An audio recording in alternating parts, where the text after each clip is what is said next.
همیشه در رو دعا بکن. ببین کتاب افسوسیان فصل 6 و آیه 18 میفرماید و با دعا و التماس تمام در هر وقت در روح دعا کنید. ببین میگه در هر وقت در روح دعا کنید. ترجمه انگلیسی میگه همیشه با دعاهای مختلف. میگه با دعای شفاعت، با دعای در واقع عریضه، یعنی عرض میکنی چیزی رو به خدا، و همچنین با دعای با اصرار تمام و التماس و دعای التماس، و میگه همیشه در روح دعا کنید. یعنی که دعا کردن به زبانها همیشگی. من مجبور نیستم روزانه هم بشینم، در واقع مجبورم که به زبانها دعا کنم. میتونم موقع کار کردن، موقع رانندگی به زبانها دعا بکنم. باعث برکت خودم میشه، باعث برکت دیگران بشه. همین امروز صبح که من بیدار شدم تقریبا 1 ساعت و نیم 2 ساعت به زبانها دعا کردم. نه اینکه این کارو میکنم که خدا منو قبول بکنه، این کارو نمیکنم که خدا ازم راضی باشه، نه، این کاری که میکنم از لحاظ روحی دارم خودمو بنا میکنم، از لحاظ روحی دارم شفاعت میکنم برای کسی که خودم نمیدونم، دارم از لحاظ روحی خودمو تقویت میکنم. یعنی که اگر میخوایم مؤثر باشیم از لحاظ روحی باید خودمون رو چیکار بکنیم؟ بنا بکنیم، تقویت بکنیم، تشویق بکنیم خودمون رو. یعنی که دعا کردن سخته وقتی که در کلام نیستیم. اگر کلامو نخونیم، با در کلام خدا وقت نذاریم، دعا کردن خیلی سخته. وقتی میخواید دعا کنید احساس درد میکنید، احساس میکنید زوره، فشاره، سخته. ولی وقتی کلامو میخونید عاشق دعا کردن میشید، دوست دارید دعا بکنید. یعنی که در کلام وقت بذارید و دعا کنید. از آقای بیلی گراهام این سوالو کردن. از آقای بیلی گراهام سوال کردن که در واقع اگر برگردی به 20 سال پیش یا به سن 20 سالگی چطور شروع میکنی دوباره؟ گفت که خیلی از کارا رو انجام نمیدم. گفتن چه کارهایی؟ گفت که خیلی از کارهای اضافی که وقت منو میگرفت نمیکنم، به جاش دعا میکنم بیشتر و کلام میخونم. یعنی که مرد خدا داره اینو میگه که من اگه برگردم به سن 20 سالگیم دعا بیشتر میکنم و کلام میخونم. یعنی که خیلی مهمه که ما در زندگی روحانیمون به دعا و کلام جای مشخص و معین و اولویت بدیم، بهش ارجحیت بدیم در زندگیمون، چون به ما کمک میکنه. پس ببینیم که در کتاب افسوسیان فصل 6 و آیه 18 کلام خدا میگه همیشه، در واقع میگه با دعا و التماس تمام در هر وقت در روح دعا کنید و برای همین به اصرار و التماس تمام به جهت همه مقدسین بیدار باشید. ببین وقتی میگه به جهت مقدسین بیدار بشید، یعنی داری شفاعت میکنی برای مقدسان، برای کلیسا، برای ایمانداران، کسایی که در خطرن، در نیازن، در مشکلن، داری برای اونها چیکار میکنی؟ داری برای اونها در واقع دعا میکنی. من یادمه در واقع یه بار من توی اوکلاهوما که بودم، توی خونم، در واقع توی آپارتمانم جلسه دعا داشتم. جلسه دعا بود و جلسه تعلیم بود روزهای شنبه، و بعد مردم جمع می‌شدن توی خونه و با هم پرستش می‌کردیم، دعا می‌کردیم و بعد کلام خدا رو می‌خوندیم. و یه بار من داشتم در مورد تعمید روح القدس درس می‌دادم، همین درسی که الان دارم به شما میدم. یه خانمی مهمان برنامه‌مون بود، مهمان جلسه‌مون بود در واقع که اومده بود، و این خانم اسپانیایی بود، مکزیکی بود و پسر ایشون مأمور پلیس بود. گفت من میخوام یه شهادت بدم. گفتم بفرمایید. گفت من یه روز در واقع توی خونه بودم، داشتم کار خونه رو میکردم، ظرف میشستم، آشپزی میکردم، غذا درست میکردم، خونه رو تمیز میکردم. گفت همه چیز خوب بود، شاد بودم، خوشحال بودم، همه چیز آروم بود. میگه ناگهان یه دلشوره عجیبی، یه دلشوره و نگرانی عجیبی توی قلبم افتاد. انگار قلبم به دلشوره افتاده بود، دلم به شور افتاده بود، یه چیزی انگار داشت بهم میگفت که یه مشکلی وجود داره. ولی میگفت فکرم نمیدونست برای کی دعا بکنم، نمیدونستم کی در خطره، نمیدونستم که مادرم در خطره، خواهرمه، عممه، خالمه، پسرمه، دخترمه، شوهرمه. میگفت نمیدونستم برای کی دعا بکنم. میگفت شروع کردم به زبانها دعا کردن. میگفت نیم ساعت به زبانها که دعا کردم، اون آرامش دوباره بهم برگشت. اون آرامشی که قبلا داشتم میگه باز بهم برگشت. اون دلشوره رفت، دیگه دلشوره نداشتم، راحت شدم، انگار یه شادی، یه ارضایی توی قلبم اومد. بعد میگفت شب که شد پسرم اومد خونه. پسرم سوال کرد، گفت مادر نمیدونی امروز چه اتفاقی افتاد؟ گفت چه اتفاقی افتاد؟ گفت که یه ماشین نزدیک بود بهم بزنه، ولی یه دستی منو گرفت. دستی از کجا نمیدونم اون دست اومد، یه دستی منو گرفت، منو پرت کرد کنار جاده. یعنی اگه این کارو نمیکرد اون ماشین منو میزدم، میمردم. ولی ببین این زن بدون اینکه خودش بدونه، بدون اینکه کسی بهش زنگ بزنه بگه امروز ساعت مثلا 2 یه ماشین میخواد به پسر شما بزنه، بدون اینکه کسی این فکر رو بهش برسونه، یا بدون روح خدا به روحش گفت. اون دلشوره چی بود؟ وقتی روح القدس به روح این شخص، به روح این خانم گفت، روحش ناراحت شد، روحش محزون شد، روحش غمگین شد، روحش به دلشوره افتاد. و این زن بدون اینکه فکرش بدونه شروع کرد به روح دعا کرد. روحش شروع کرد به خدا گفت خدایا پسرم رو نجات بده، به پسرم کمک کن. به زبانی که نمیفهمید شروع کرد شفاعت کردن و این پسر جونش نجات پیدا کرد. من اینو بهت قول میدم اگر که ما در واقع در روح قوی باشیم، مدام در روح دعا کنیم، از خیلی از دردسرها در واقع خدا ما رو نجات میده. از خیلی از دردسرها ما در واقع جان سالم به در میبریم. در غیر این صورت توی خطریم، توی مشکلیم، توی نیازیم. اینه که دعا کردن به زبانهای هدیه است. خدا هیچ هدیه ای رو بدون مصرف به ما نمیده. خدا هیچ هدیه به ما نمیده که مصرفی یا کاربردی نداشته باشه. در کتاب اول قرنتیان پولس داره مقایسه میکنه، چون در کلیسای قرنتیان اینها به زبانها دعا میکردن، به عطایای خودشون میبالیدن، ولی محبت بینشون نبود. پولس میگه که محبت همین چیزه، محبت اصله. اگه شما این هدیه رو داشته باشی، به زبانها دعا کنی، نبوت بکنی، اون کارو بکنی، ولی محبت نداری، هیچی. داره درس محبت رو بهشون میده. بعد فرق بین دعا کردن به زبانها و فرق بین نبوت کردن میگه اینه، میگه نبوت همه رو تشویق میکنه، زبانها شما رو تقویت میکنه، شما رو بنا میکنه. یعنی که دعا کردن به زبانها در واقع باعث تقویت و تشویق ما میشه، میتونیم شفاعت کنیم برای دیگران. میخوایم بریم به کتاب اول قرنتیان، بریم به کتاب اول قرنتیان فصل 14 و میخوایم که از آیه اول قرنتیان فصل 14 پس خوندیم. آیه 2 میگه کسی که به زبانها دعا میکنه نه با مردم بلکه با خدا سخن میگه و میگه زیرا هیچ کس نمیفهمد لکن در روح داره به اسرار تکلم میکنه.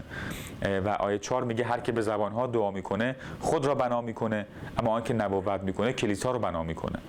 و بعد جلوتر که بریم اول قرنتیان باب 14 آیه 14 میگه زیرا کسی که به زبانی دعا کنم، میگه اگر به زبانی دعا کنم روح من دعا میکند لکن عقل من برخوردار نمیشود. میگه وقتی به زبانها من دعا کنم، ببین آیه 14 از اول قرنتیان باب 14 میگه وقتی من به زبانها دعا میکنم، میگه روح هم داره دعا میکنه، عقل من درش نقشی نداره. میگه وقتی به زبانها دعا میکنم روح هم داره دعا میکنه، عقل من در آن نقشی نداره. یعنی چی؟ یعنی این نیست این کلماتو من بسازم و خودم هی بگم. میگه روح هم داره دعا میکنه، روح هم داره شفاعت میکنه، روح هم داره اسرار خدا رو بیان میکنه، روح هم داره در واقع با خدا صحبت میکنه. میگه عقل هم درش نقشی نداره. اینه که یک در واقع از طرف یکی از دانشگاه‌های پزشکی آمریکا در این مورد تحقیق کردن. گفتن چرا بعضی از مسیحی‌ها میگن به زبان‌ها دعا کنیم و در شبکه ABC اینو گزارش دادن و یک شخص ایماندار رو آوردن که به زبان‌ها دعا میکرد و ازش خواستن که هم به انگلیسی دعا بکنه هم به زبان‌ها و بعد در مغزش این تغییر رو دیدن. وقتی به زبان انگلیسی دعا میکرد این انتلوب‌های جلوی فکرش، جلوی پیشونیش یا مغزش فعال میشد، چون داره از فکرش استفاده میکنه. بعد ازش خواستن به زبانها دعا بکنه. به زبانها که دعا کرد، وقتی به زبانها دعا کرد این قسمت جلوی مغزش غیر فعال بود، به این معنا که از مغزش استفاده نمیکنه، روحش داره دعا میکنه. من میتونه فکرم به آیه انجیل باشه، دارم به انجیل فکر میکنم، به موضوع دیگه فکر میکنم، ولی روحم داره به زبانها دعا میکنه. موقعی به زبانها دعا میکنم فکرم جای دیگه است، ولی روحم داره دعا میکنه. یعنی که میخوایم بریم این ویدیو رو نگاه بکنیم که در واقع در شبکه ABC آمریکا پخش شد و بعد برگردیم و به درسمون ادامه بدیم. پس با ما همراه باشید.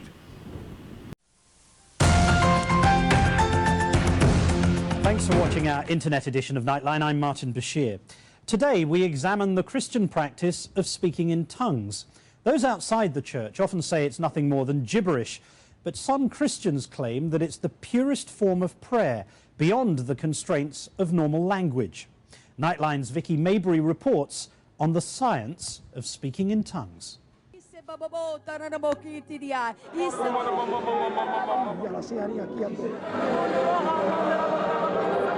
It is an ancient practice mentioned in the Bible.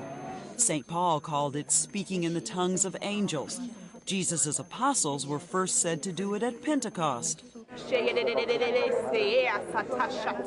The technical term is glossolalia. Most people call it speaking in tongues.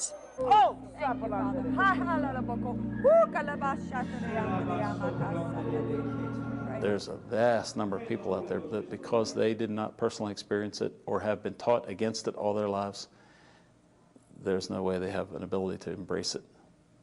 So that's common. We're still mocked and made fun of. That's not stopping Pastor Jerry Stoltzfus or others in his congregation at the Freedom Valley Worship Center in Gettysburg, Pennsylvania, from using what they say is a God-given gift. It's almost as if I'm able to tap into God's heart and what He wants all around you, and you can feel Him speaking through the words that you're saying. It almost sounds like a foreign language, but actually, those who speak in tongues are not saying anything in any known language. With the gift of tongues, I can trust the Holy Spirit to figure out what needs to be healed. He will use what sounds like gibberish, like any other language sounds like gibberish. He will interpret that for His purposes and His uses. We say things in our own English language, but speaking in tongues is a heavenly language that we're going to God, and Jesus intercedes for us. They say they have no control over what comes out of their mouths, that they're swept up in a rush of ecstatic religious feeling, and that the Holy Spirit is speaking through them. Do you hear yourself? Oh, yeah. Sometimes I think I sound like a total idiot. It's almost all in yellows and red here. At the University of Pennsylvania, Dr. Andrew Newberg is looking for an explanation for what most regard as unexplainable. I mean, it's not language. It's not regular language, at least, that would normally activate the frontal lobe. Newberg is exploring the relationship between faith and science, studying what happens in the brain during the deepest moments of faith. If we're really going to look at this very, very powerful force in human history of religion and spirituality, I think we really have to take a look at how that affects our brain, what's changing or turning on or turning off in our brain. They're going to go around very fast right now. He's recently published a study of Americans speaking in tongues. Remarkably, he discovered that what's happening to them neurologically looks a lot like what they say is happening to them spiritually. Make sure we got your whole head in there. We asked Pastor Jerry Stoltzfus to come to the university to have his brain scanned while he speaks in tongues. This way, we could see the experiment in action. I don't think faith is anything to be afraid of from science. Science validates faith, so bring it on. Whatever the facts are, bring it on. Just go ahead and you can begin prayer. First, he's told to pray in English. Father, I pray for each of the family members involved in this study. Grant them what they are looking for in their personal lives, for their vision and their potential. Then he's told to speak in tongues.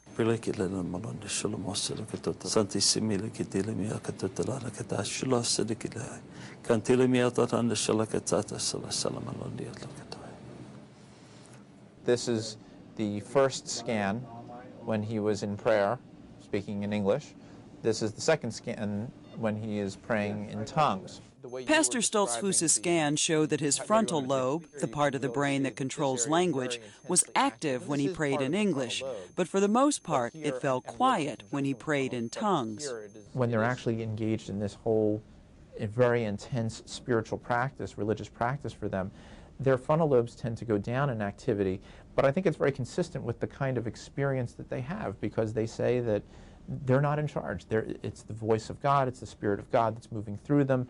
Dr. Newberg says the results were even more dramatic on subjects who were scanned without a Nightline crew in the room and who were not speaking in tongues on demand, as Jerry Stoltzfus had done. You can go ahead. Study participants like Donna Morgan first listened to music, then went to where the Spirit took them.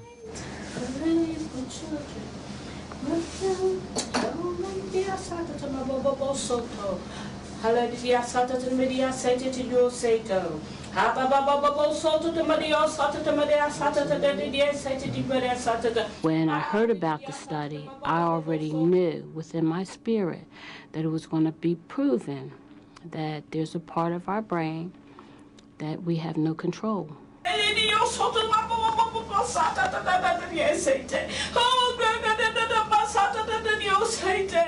In earlier studies, Dr. Newberg looked at what happens in the brains of Buddhist monks meditating and Franciscan nuns praying. And it was noticeably different from what happens to tongue speakers. That's in fairly stark contrast to the people who are like the Buddhists and the Franciscan nuns who are in prayer, because they're very intensely focused, and in those individuals the frontal lobes actually increased activity. But Dr. Newberg isn't out to prove or disprove anything. He can tell you what happens in the brain, not why. Were you skeptical going into the studies? If by skeptical the question is this a real phenomena, meaning that this is truly the voice of God speaking through them, that's a much more problematic question, I think, and something that I'm not sure that we've specifically answered simply by doing our study. But for those who believe, it doesn't matter if science can find the footprints of the Holy Spirit in their 21st century brain scans. When you've experienced this, you don't really care what anybody else thinks. It's personal in the first place. It is something between you and God. So we don't really care if it's validated or not, but it's fascinating when it is, so that people that have thought we're crazy can have something to look at to say, maybe we're still crazy, we're just not as crazy as they thought. Thank you so much. This is Vicki Mabry for Nightline in Philadelphia. The grey area where fact meets faith. بله عزیزان، خدا رو شکر میکنم. امیدوارم که این ویدیو باعث برکت شما شد. همونطور که در این ویدیو دیدین، پزشکان پس از در واقع اون آزمایش‌هایی که انجام دادن، اون سی اسکن هایی که کردن، در واقع دیدین که جلوی مغز این شخص وقتی به زبانها دعا میکرد غیر فعال بود، به این معنا که از فکر استفاده نمیکرد، داشت روحش دعا میکرد. و بعد میبینیم که شروع میکنه در واقع وقتی که به زبان انگلیسی دعا میکرد، این جلوی فکرشون در واقع فعال میشد و این نشون میده که در واقع وقتی کسی به زبانها دعا میکنه، روحش داره دعا میکنه. پولس اینو میگه. بریم به کتاب اول قرنتیان، در واقع در آیه 14 میگه، اینو خوندیم این قسمتو، اول قرنتیان آیه 14 باب 14 میگه زیرا اگر به زبان دعا میکنم، روح من دعا میکنه، عقل من میگه لکن عقل من برخوردار نمیشود. یعنی میگه عقلم درش نقشی نداره. ترجمه دیگه میگه عقل من درش نقشی نداره، یعنی که میگه روح هم داره دعا میکنه. میگه پس مقصود چیست؟ آیه 15 میگه پس مقصود چیست؟ میگه هم به زبانها دعا میکنم، میگه پس من هم به زبانها دعا میکنم، پس مقصود چیست؟ به روح دعا خواهم کرد و به عقل نیز دعا خواهم نمود. به روح سرود خواهم خواند و به عقل نیز خواهم خواند. میگه پس چه کار بکنم؟ میگه هم به زبانها دعا میکنم، هم به روح دعا میکنم. هم به زبانها سرود میخونم برای خدا، به روح سرود میخونم برای خدا، هم این که در واقع به روح چیکار میکنم؟ هم به عقل خود نیز پرستش میکنم. یعنی که وقتی ما پرستش میکنیم، میتونیم به روح برای خداوند بسراییم و همچنین میتونیم وقتی که دعا میکنیم به روح دعا بکنیم و همچنین به عقل خودمون، به زبان فارسی، انگلیسی، هر زبانی که صحبت میکنیم و همچنین میتونیم به زبانی که میفهمیم پرستش بکنیم. بعد به آیه 18 چی میگه؟ آیه 18 میگه خدا را شکر میکنم. پولس داره میگه خدا را شکر میکنم که زیادتر از همه شما، خدا را شکر میکنم که زیادتر از همه شما به زبانها حرف میزنم. میگه خدا را شکر میکنم که از همه شما زیادتر به زبانها دعا میکنم. اینی که پس میبینیم که دعا کردن به زبانها یه هدیه است از طرف خدا که ما کمک میکنه که در زندگی روحانیمون موفق باشیم. به ما کمک میکنه که در زندگی روحانیمون با قوت خدا پیش بریم. به ما کمک میکنه که در زندگی روحانیمون در واقع مکاشفه‌های خدا رو بیشتر بفهمیم. روح ما داره به خدا اسرار رو بنا میکنه. در مورد ازدواجتون، آیندهتون، زندگیتون، کارتون، بیزنستون، خانوادهتون داره چیزایی به خدا میگید که فکرتون نمیدونه. فکر ما محدوده، دانشمون محدوده. به اندازه دانشی که داریم میتونیم دعا بکنیم، به اندازه دانش و فهمی که داریم میتونیم صحبت بکنیم. به خاطر همینه که بعضی از اشخاص سخنگوی خوبی هستن، میتونن بهتر سخن بگن یا احساسشون یا عقایدشون رو ابراز بکنن، بعضی‌ها نمیتونن. یعنی که وقتی میخوایم با خدا صحبت بکنیم همینطوره، بعضی‌ها میتونن خوب به زبان قابل فهم دعا بکنن، بعضی‌ها نمیتونن. یعنی که اگر کسی سواد کافی نداشته باشه، نمیتونه همه چیز رو به خدا بیان بکنه، چه کار بکنه؟ یعنی که دعا به زبانها، اینه که وقتی من به زبانها دعا میکنم، روح هم داره به شکل کامل و به شکل عالی در نظر خدا دعا میکنه، در حضور خدا داره دعا میکنه. پس دعا کردن به زبانها هدیه خداونده. به ما کمک میکنه، باعث برکت ما میشه. من خیلی از اشخاص رو میشناسم که به عنوان مثال در روح به زبانها که دعا میکردن، روح خدا بهشون گفت، به عنوان مثالی آقایی بود که میخواست بره سفر، میخواست یه شهر دیگه، یک کشور دیگه بره برای سفر. بعد روح خدا بهش گفت که لوله های آبتو خالی بکن. و میگه تا به حال توی عمرم همچین کاری نکرده بودم که لوله های آب خونه رو بخوام خالی بکنم، ولی میگه روح خدا توی قلب من یه چیزی بهم میگفت که این کارو بکن. میگه اطاعت کردم، میگه لوله های آب خالی کردم و سفر رفتم. میگه وقتی برگشتم دیدم که در واقع بخاری خونه خراب شده و اگر این آبها خالی نمیشد اون لوله ها میترکید و من در واقع صدها هزار دلار در واقع به خونم آسیب وارد میشد. یعنی که روح خدا چیکار کرد؟ روح خدا کمک کرد به این مرد که بتونه در واقع خونش رو نجات بده. و میبینیم که خیلی جاهای دیگه هست در زندگیمون که ما احتیاج داریم به این هدیه خدا و به ما کمک میکنه که در واقع در زندگی موفق بشیم. همون شخص وقتی اومد در واقع برگشت به خونش، در واقع در کار سهام و خرید و فروش سهام در واقع کار میکرد و میگفت که روح خدا بهم گفت که داشتم دعا میکردم، روح خدا بهم گفت که در واقع سهام فلان شرکت رو بخر. و میگفت که من به دوستم زنگ زدم، بهش گفتم که من در روحم همچین حسی کردم این کارو بکنم، میخوام این سهامو بخرم. دوستش بهش گفت که نه این کارو نکنی، اون شرکت داره ورشکست میکنه، اگه بخری ضرر کردی. این روح خدا از آینده خبر داشت، اون دوستش خبر نداشت. اون دوستش مطابق دیدش، مطابق اون دانشی که از 5 حسش داشت صحبت میکرد، اونچه که میدید و میشنید و فکر میکرد و از آینده خبر نداشت. ولی روح خدا از آینده خبر داره. روح خدا بهش گفت ولی دوستش گفت این کارو نکن. به حرف دوستش گوش کرد و چند ماه بعد در واقع اون شرکت ارزش سهامشون بالا رفت. اگر خریده بود چند صد هزار دلار سود میکرد. منظور اینه که ببین خدا در همه جزئیات زندگی ما کمک میکنه اگر بهش گوش بکنیم، اگر ازش اطاعت بکنیم، اگر به صدای روح خدا در واقع توجه کنیم. یعنی که گاهی اوقات به ما خدا چیزی رو میگه که از لحاظ منطق و فکر دیگران اشتباهه یا نمیشه یا غیر ممکنه، ولی وقتی خدا بهمون میگتش 100% مطمئن باشید که میشه، باهاش همکاری بکنید. این که خیلی خوبه که در روح خودمون رو تقویت بکنیم، در روح خودمون رو تقویت بکنیم به وسیله روح القدس، از روح خدا قوت بگیریم. میخوام بریم به کتاب اول قرنتیان باب 2 آیه 12. میفرماید لکن ما روح جهان را نیافته ایم، بلکه آن روح که از خداست، تا آنچه خدا به ما عطا فرموده است بدانیم. ببین میگه ما روح دنیا رو نیافته ایم، بلکه روح خدا رو تا آنچه خدا به وسیله روحش برای ما در نظر داره دریافت بکنیم. ترجمه امپلیفاید به انگلیسی میگه که خدا روحش رو به ما داده تا اون چیزهایی که او برامون در نظر داره با کمک روح القدس دریافت بکنیم، که آنها را نیز بیان می‌کنیم، نه به سخنان آموخته شده از حکمت انسان، بلکه به آنچه روح القدس می‌آموزد و روحانی‌ها را با روحانی‌ها جمع می‌نماید. اما انسان نفسانی امور روح خدا را نمی‌پذیرد. میگه یه شخصی که نفسانیه امور روحانی رو نمی‌فهمه، زیرا که نزد او جهالت است و آنها را نمی‌تواند فهمید، زیرا حکم آنها از روح می‌شود. میگه یه شخص نفسانی نمیتونه چیزهای روحانی رو بفهمه، چون چیزهای روحانی بینش روحانی میخواد و چیزهای روحانی نزد یک شخصی که نفسانیه احمقانه به نظر میرسه. ولی برای ما که روحانی هستیم روح خدا بهمون آشکار میکنه اونها رو. میگه لکن شخص روحانی در همه چیز حکم میکند و کسی در او حکم نیست، زیرا کیست که فکر خداوند را دانسته باشد تا او را تعلیم دهد؟ لکن ما فکر مسیح داریم. میگه کی که فکر مسیح داشته باشه؟ هیچ کس فکر مسیح نداره، ولی ما به وسیله روح خدا چه کار میکنیم؟ میگه فکر مسیح داریم، در روحمون ما فکر مسیح داریم، فکر خدا رو داریم. میگه روح القدس. میگه کیه که در واقع فکر خدا رو بدونه؟ چه کسی میتونه فکر خدا رو بدونه؟ هیچ کس. بعد این چی میگه؟ از آیه 11 اول قرنتیان باب 2 آیه 11 میگه زیرا کیست از مردمان که امور انسان را بداند جز روح انسان. میگه جز انسان، روح انسان کسی نیست که آگاه باشه از وجود انسان. اون چیزی که توی قلب شماست هیچ انسانی ازش خبر نداره جز خود شما. الان من نمیدونم توی قلب شما چیه، شما روحت میدونه، خودت میدونی تو روحت چه خبره، توی قلبت چیه. یعنی که میگه هیچ کسی رو نمیدونه جز روح خودش هست. و بعد میگه هیچ کس فکر خدا رو، دل خدا رو، اراده خدا رو نمیدونه جز روح خدا. ببین در ادامه چی میگه؟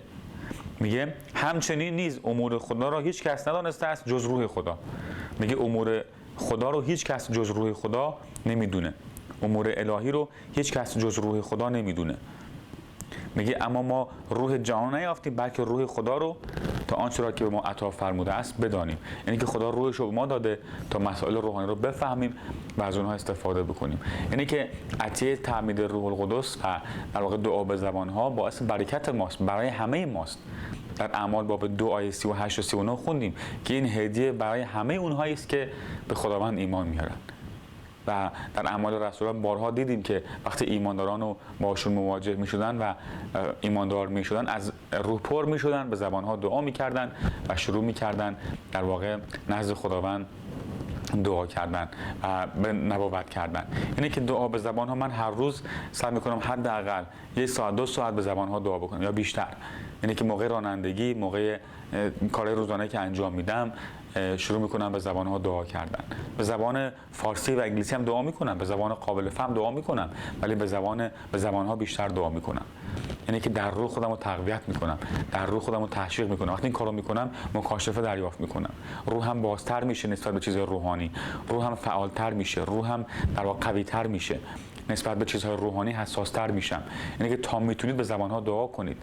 شمایی که در ایران و افغانستان و کشورهای دیگه هستین و ایماندارین و احساس ضعف میکنید، گاهی اوقات احساس ترس میکنید، احساس نگرانی میکنید، احساس دلچوره میکنید، به زبانها دعا بکنید. تا میتونید به زبانها دعا کنید. و یعنی که نذارید سرتون اونقدر شلوغ بشه که نتونید دعا کنید.